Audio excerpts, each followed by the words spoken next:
et Paul, jusqu'au dernier, le messager de l'Apocalypse 10, 1 à 7. Il a dit que dans les 7 sceaux, là, Dieu avait toujours une lampe qu'il allumait dans chaque âge. Dieu avait toujours un témoin qu'il envoyait dans chaque âge pour condamner cet âge-là. Et Dieu réprimandait l'âge que par sa parole à travers un messager. Et chaque messager avait un message particulier venant de Dieu pour le peuple de son temps. Comme du temps de Moïse, Moïse ne pouvait pas prêcher le message du temps d'Élie. Ni Élie ne pouvait pas prêcher le message du temps de Jérémie ou bien reculer du temps de Noé. Non. Noé avait son propre message pour son temps, c'était le déluge. Moïse avait son propre message. Pour son temps, c'est la délivrance, faire sortir le peuple de ce pays, le faire entrer dans un autre pays. Élie avait un message. C'était le message de restauration. Élie voulait seulement restaurer le peuple qui était perdu. Et Élie ne pouvait pas prêcher le message de Jean-Baptiste. Jean-Baptiste avait son message. C'était le message de la repentance. Il fallait que le peuple revienne à ce qu'ils avaient abandonné.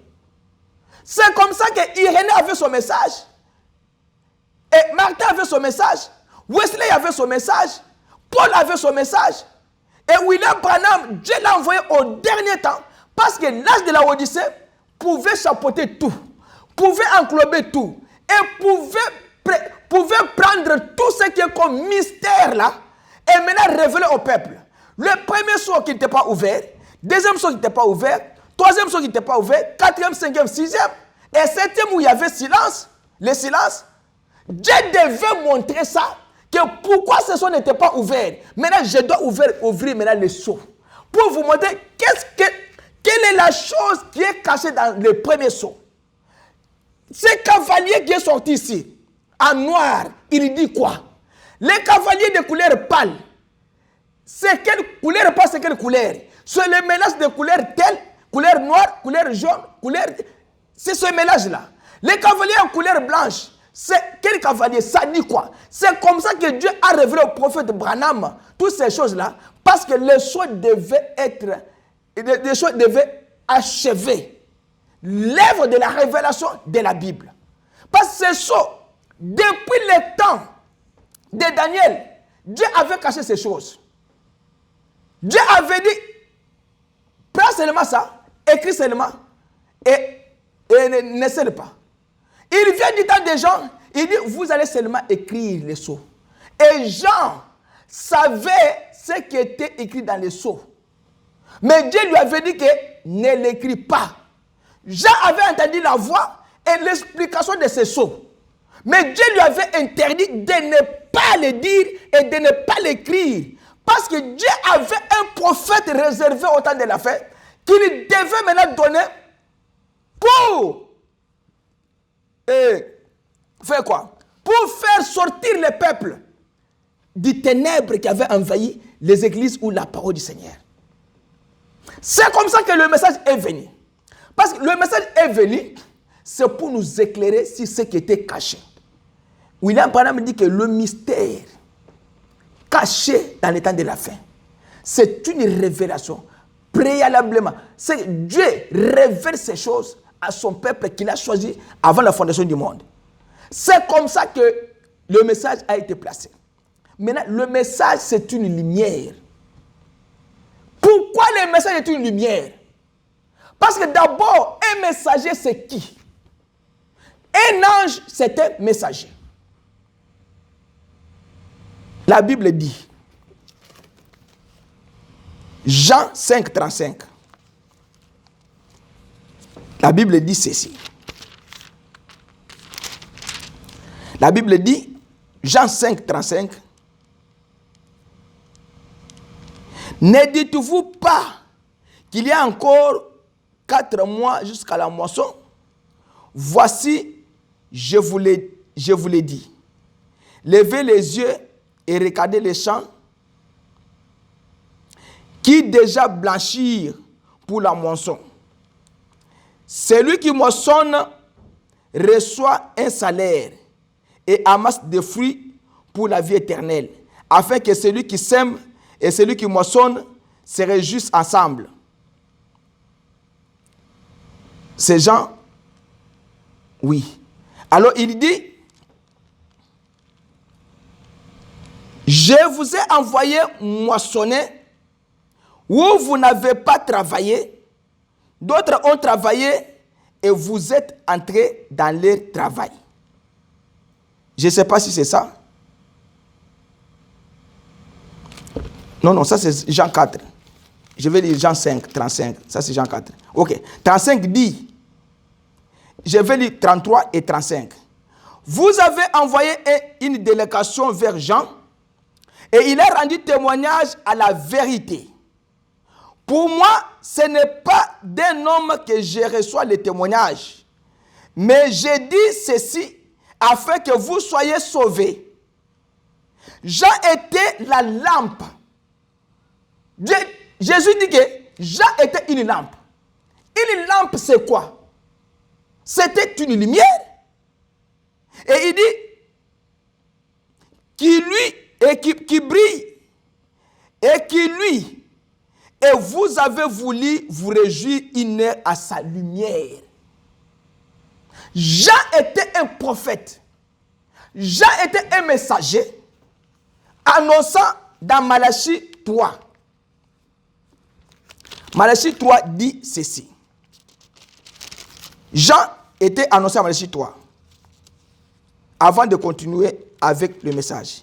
Il dit, voici, j'enverrai mon messager et il préparerait le chemin devant moi et soudain entra dans son temple le Seigneur que vous cherchez et le messager de l'alliance que vous désirez, voici, il vient, dit l'Éternel des armées.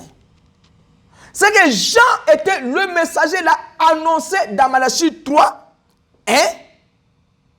pour venir préparer la route.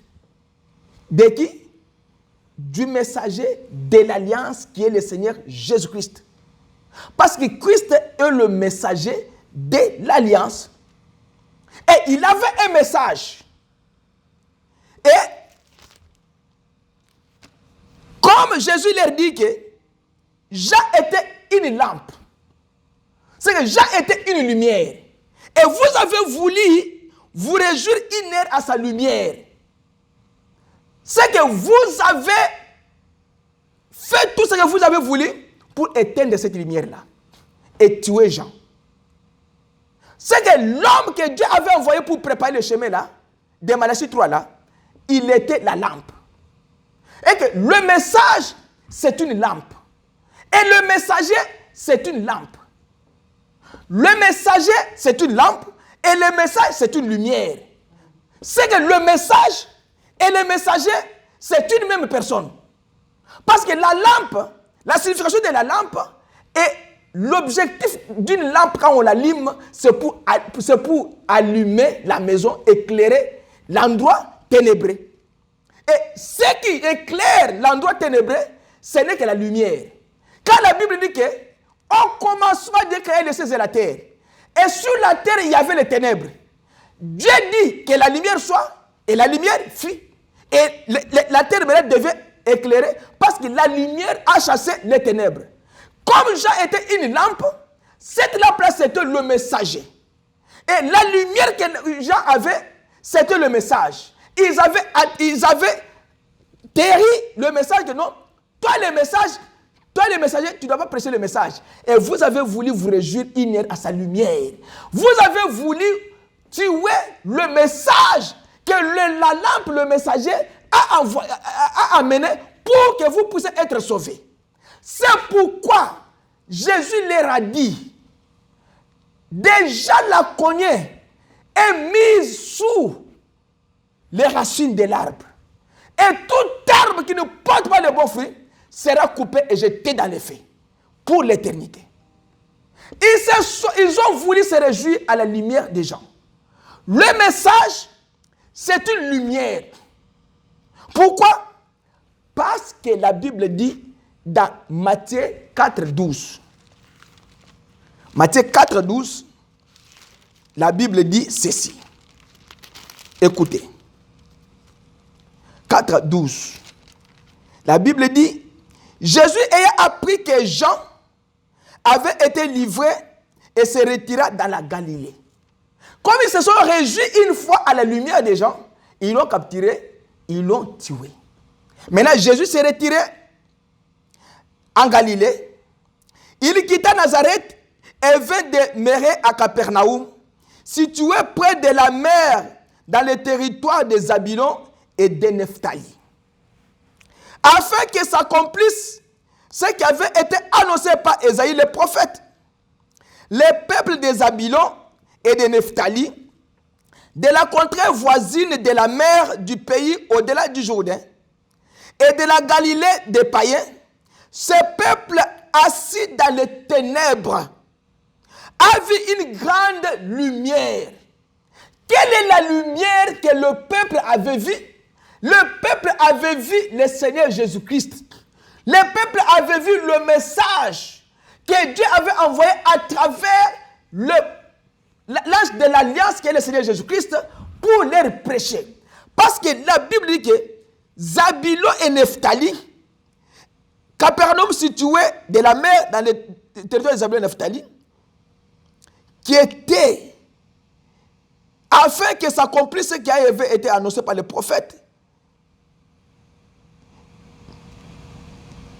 Le prophète, annoncé par le prophète Ésaïe, les peuples des Zabulon et de Nephtali, de la contrée voisine de la mer du pays au-delà du Jourdain et de la Galilée des païens, ces peuples assis dans les ténèbres a vu une grande lumière. Et sur ceux qui étaient assis dans la région de l'ombre de la mort, la lumière s'est levée. C'est que le message est une lumière envoyée à un peuple à un âge donné pour les faire sortir du ténèbre. Parce que ce peuple était assis dans les ténèbres. Quand Jésus est allé à Capernaum, il est allé à Capernaum, situé à des Zabulon et de Nephtali. On dit que ces deux régions-là, Zabulon et Nephtali, étaient assis dans les ténèbres, la région de l'ombre de la mort. Il n'y avait pas la vie là-bas. Le peuple là, quand ils ont reçu la lumière, quand ils ont reçu Jésus, et ils ont écouté le message que Jésus leur a apporté, cela leur a apporté le bonheur et la vie. Parce qu'il dit qu'ils étaient dans l'ombre de la mort. La lumière s'est levée. Ils n'ont pas rejeté le message de Jésus. Mais Galilée là, ils ont rejeté le message de Jésus-Christ. Capernaum, ils ont rejeté le message du Seigneur Jésus-Christ. Et Dieu a maudit Capernaum pour se fondre dans la mer. Quand la lumière s'élève, vous devez profiter de cette lumière-là. Parce que le message que nous avons, c'est une lumière. J'ai dit seulement dans la Bible.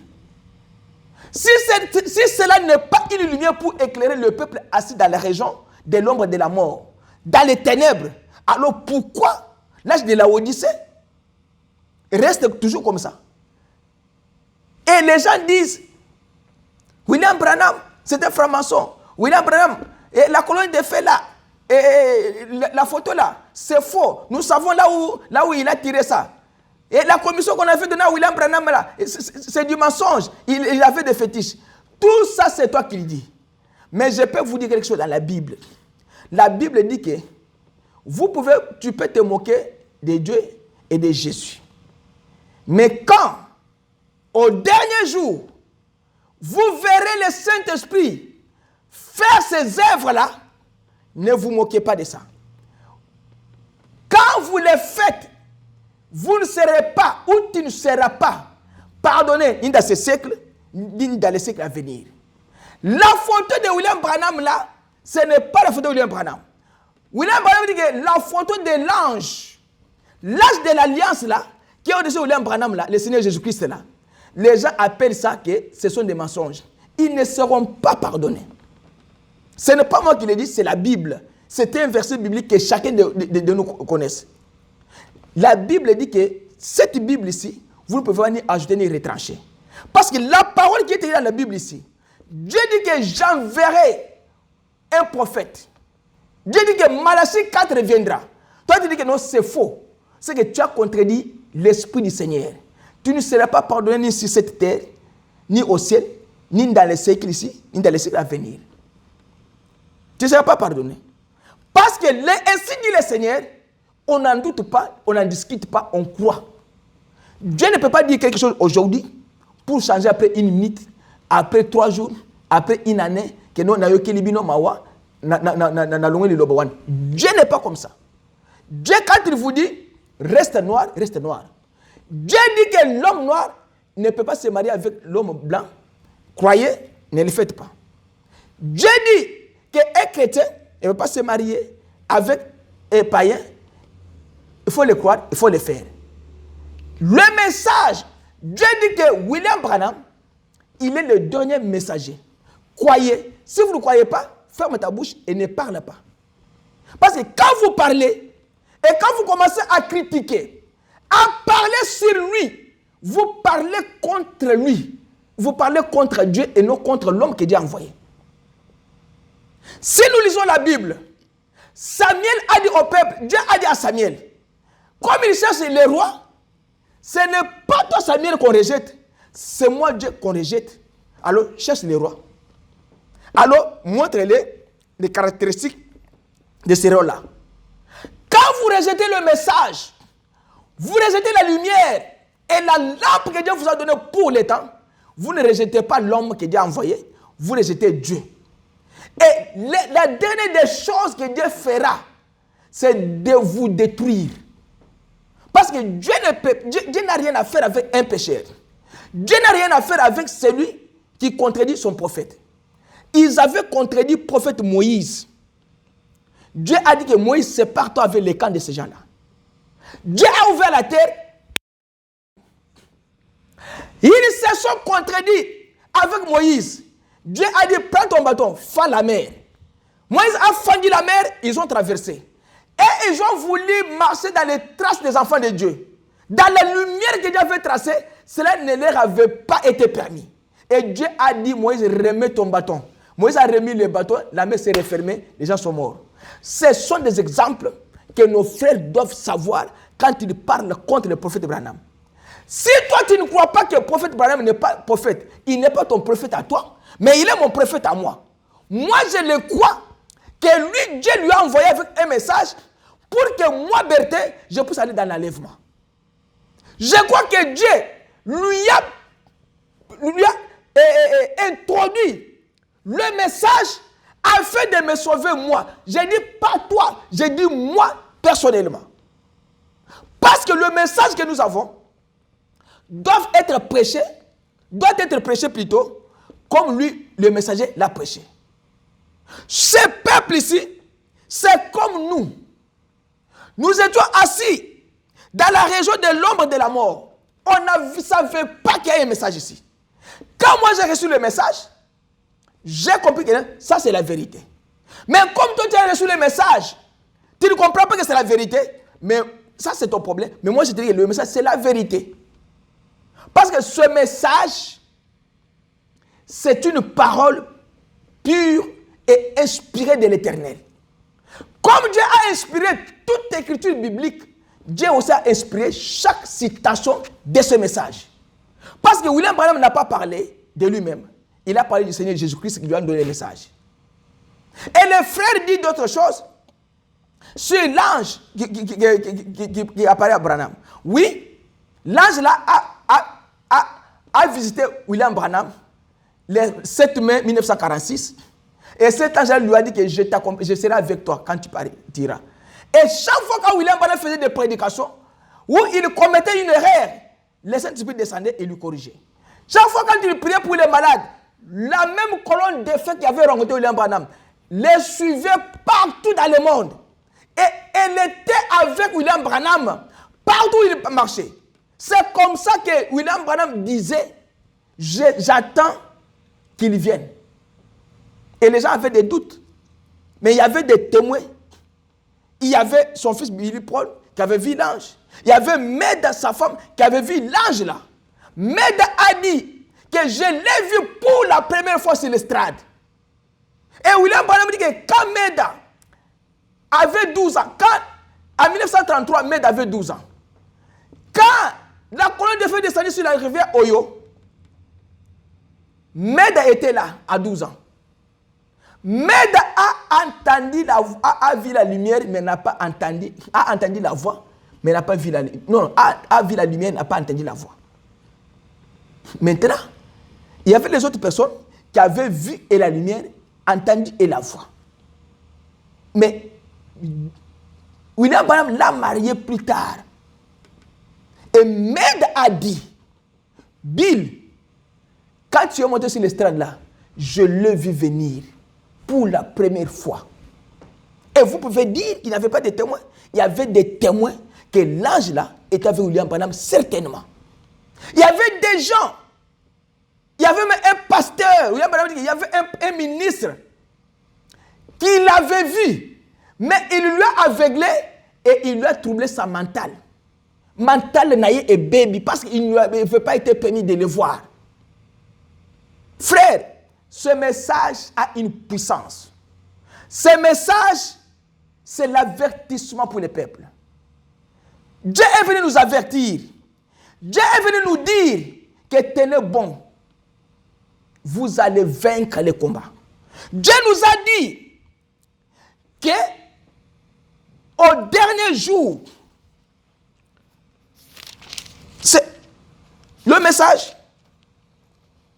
Il dit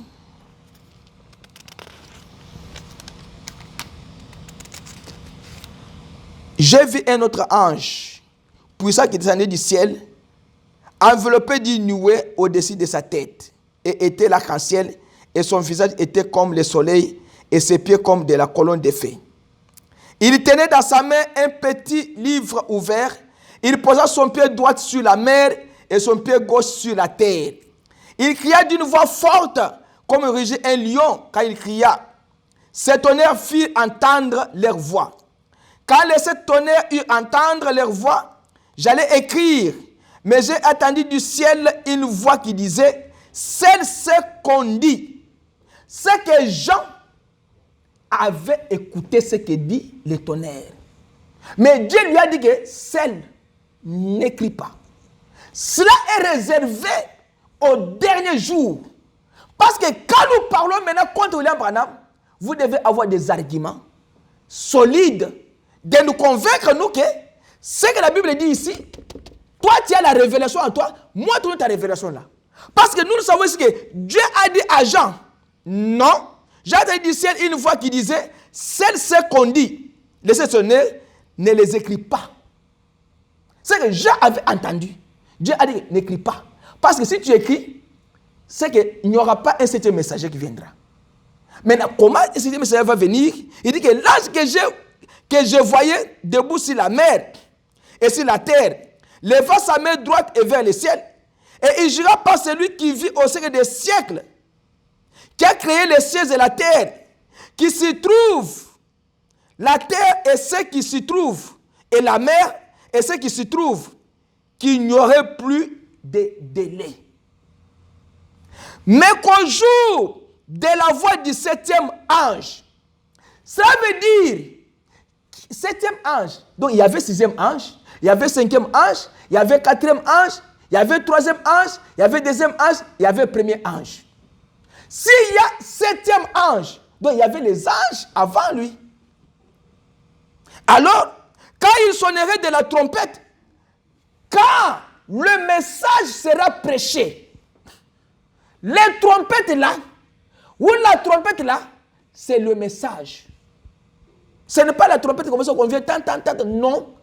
C'est la parole que Dieu a placée dans ces vases-là et il doit l'exprimer. C'est ce qu'on appelle la trompette là. C'est que vous attendez la trompette sonner. C'est qu'il y a un message que la trompette donne. Quand une sentinelle sonne de la trompette, il avertit le peuple, attention, quand la trompette sonne, ça veut dire qu'il avertit le peuple. La Bible dit que si une trompette rend un son confus, qui se préparera pour la guerre. C'est que la trompette avait un message qu'elle donnait au peuple quand on sonnait. Et ici, quand on dit que quand il sonnera de la trompette, les mystères de Dieu s'accompliraient comme il a été annoncé à ses invités, les prophètes. Quels sont les prophètes que Dieu avait annoncé les mystères? Dieu avait placé ça entre la bouche de qui? De Daniel, entre la bouche de Jean-Baptiste. Que au temps de la fin, la bouche de Jean, au temps de la fin, il y aura un prophète. Malachie 4. Au jour de la voix du 7e ange, c'est lui qui sera le 7e ange. Parce que si toi tu nous dis que William Branham n'est pas un prophète, du temps de la fin, il est un franc-maçon, montre-nous là où la Bible nous dit que le dernier prophète là sera un franc-maçon. William Branham dit que j'aime les francs-maçons. Ils nous ont fait des téléphones, des avions, des ordinateurs, et nous nous déplaçons, nous communiquons. Ce sont eux qui font ces choses. Parce que l'homme normal ne peut pas faire ces choses ici comme ça. Ils le font, mais ça nous aide quand même. William Branham a prêché même des grandes prédications dans les temples des francs-maçonnistes. Vous ne pouvez pas nous dire ça. Nous sommes les enfants de Malachie 4. Nous croyons ce que la Bible nous dit, qu'au temps de la fin, il y aura un prophète. Et nous avertissons nos peuples que n'écoutez pas ces gens-là. La Bible dit dans Galates là, je répète ça, la Bible dit que ces gens-là, ils viennent seulement pour vous troubler, mettre des ordres. Il dit dans Galates là que, mais je m'étonne que vous vous tournez si promptement de celui qui vous a appelé par la grâce de Christ pour passer à un autre évangile. Non pas qu'il y ait un autre évangile, non, il n'y en a pas. Mais il y a des gens qui vous troublent et qui veulent altérer l'évangile de Christ. Il y a des gens qui viennent maintenant vous troubler pour vous dire que non, le message n'est pas vrai, c'est le mensonge. Ils vont raconter des histoires sur l'internet qu'on a parlé et ils mettent des malédictions sur eux-mêmes. Et ils mettent ces malédictions-là sur vous aussi. Parce que vous les prêtez l'oreille. Ne prêtez pas votre oreille à quelqu'un qui critique votre prophète. Ne lui donnez pas même l'attention. William Branham dit que ne donnez pas Satan l'occasion de vous parler. Parce que lui-même, Jésus, dans Matthieu 4, il n'a pas donné l'occasion à Satan de lui parler. Il lui a dit, ôte-toi Satan. Il est écrit. Tu ne peux pas venir m'imposer des choses. Et William Branham dit que n'accepte pas que le diable vous impose des choses. Alors nos frères et sœurs tirez beaucoup d'attention avec le diable qui vous impose des choses. Il vient vous dire des choses pour vous troubler. Il peut vous parler pour manquer du respect à ton mari. Toi, tu crois que ce que tu fais, c'est mien, mais c'est Satan qui est en train de te dire que parle mal à ton mari. C'est le diable qui peut te dire que toi, tu dois parler mal à tes enfants, tu dois maudire tes enfants. Et tu acceptes Satan vous parler. Tu acceptes le diable vous guider. Le diable te dit, porte les pantalons, les femmes aussi portent les pantalons. Tu portes aussi les pantalons. Le diable te guide. Le diable te dit, tu es une femme, tu dois aussi couper les cheveux, être aussi belle. Mais contraire à ce qui est écrit dans la Bible, sans pourtant vérifier, c'est le diable qui te parle. Alors ne prêtez pas attention à Satan à partir d'aujourd'hui. Ne lui donne pas ton oreille. Ne lui donne pas tes sentiments. Ne lui donne pas ton corps. Ne lui donne pas surtout ta pensée. Quand Satan saisit ta pensée, c'est fini. Il t'a eu et il t'éliminera. Ça, ce message, c'est une vérité absolue que vous devez savoir que le message, c'est une lumière. Et le message qu'il a donné à William Branham, ce n'est que autre que les 7 sceaux. Il fallait faire ça, réparer l'autel, il fallait ramener la parole et il fallait maintenant prêcher le mystère de 7 sceaux. Dans 3 volets. Alors les gens doivent savoir que nous ne pouvons pas aller dans l'enlèvement sans cela. Et le plus grand évangile que Paul nous dit ici, que les gens viendront pour vous détourner des vrais évangiles, de ces vrais évangiles. Et l'évangile que nous pouvons prêcher au temps de la fin. On peut prêcher que 3 choses. On prêche les gens la repentance et la nouvelle naissance. On doit prêcher les gens le baptême du Saint-Esprit et l'enlèvement.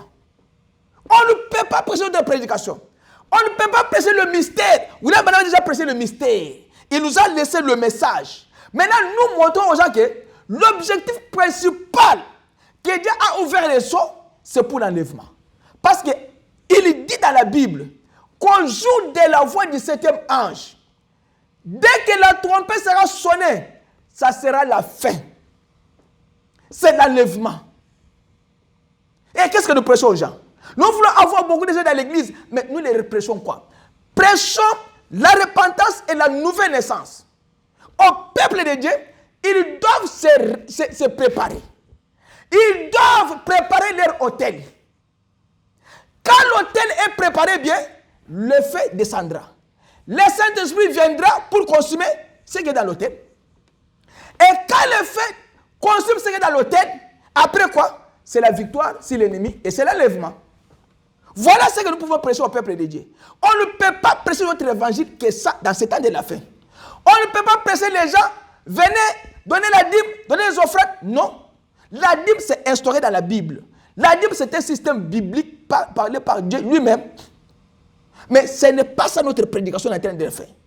Nous devons savoir ces choses. Nous devons parler au peuple de Dieu avec beaucoup de vigueur.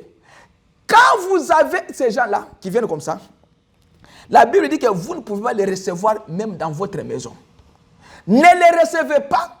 Ne mangez pas même avec eux. Ne les saluez même pas. C'est ce que la Bible dit que ne les saluez même pas.